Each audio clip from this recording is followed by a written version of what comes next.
Hello. Well, it was a nail-biting conclusion to the most exciting election in years. Last night, the Conservative Party took nearly 35% of the vote, but gained fewer seats than Labour.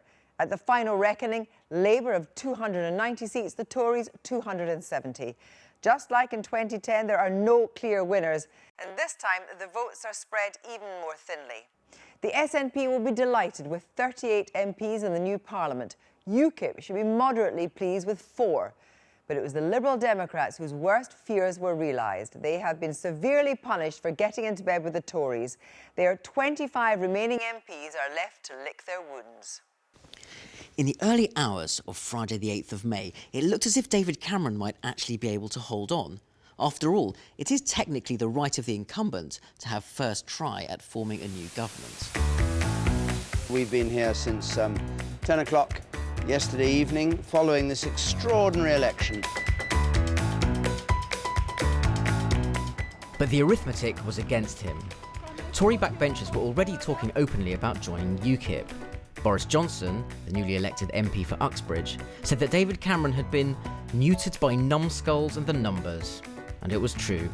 By the end of the day, the Prime Minister had resigned.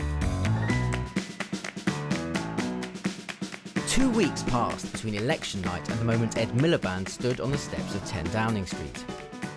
He had negotiated what he called an alliance for change. Our priority must be to build alliances and keep our eyes on the prize. Not a formal coalition, but an agreement in principle by Liberal Democrats, Greens and Scottish nationalists to support what they called progressive government on a case-by-case basis. An arrangement newspapers started calling Suck It and See. Time for a quick look at tomorrow's headlines. Let's start with the Daily Star, which says, well hung.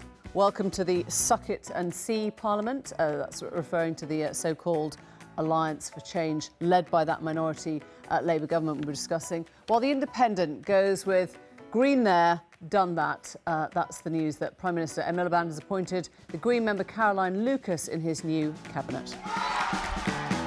Yes, only the Greens' Caroline Lucas accepted a ministry as Energy and Climate Change Secretary.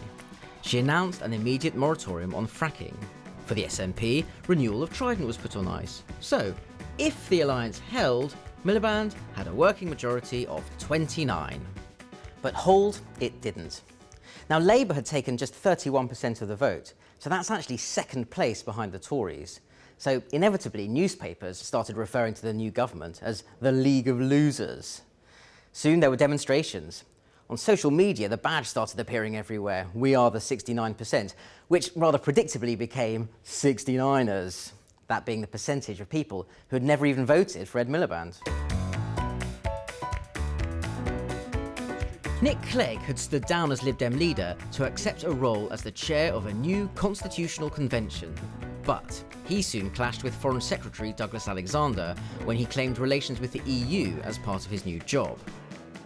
SNP leader Nicola Sturgeon threatened to withhold support for a Labour budget when Chancellor Ed Balls refused to consult her on spending in Scotland. Newly chosen Conservative leader Boris Johnson tabled a no-confidence vote and called for MPs to end the mathematical monstrosity of Miliband-Milli minority. The Lib Dems split. The SNP abstained. But in the end, it was 30 despairing Labour rebels who brought their own government down, triggering, well, what? Under the Fixed-Term Parliament Act, the parties now have 2 weeks in which someone has to try and form a new government. And if they can't do it, there's a second general election. Politics has already been turned upside down. It's been spun around. It's made us feel dizzy. Frankly, it's made some of us feel pretty sick. But you know what? Hold on tight, because we might be about to go through exactly that same ride all over again.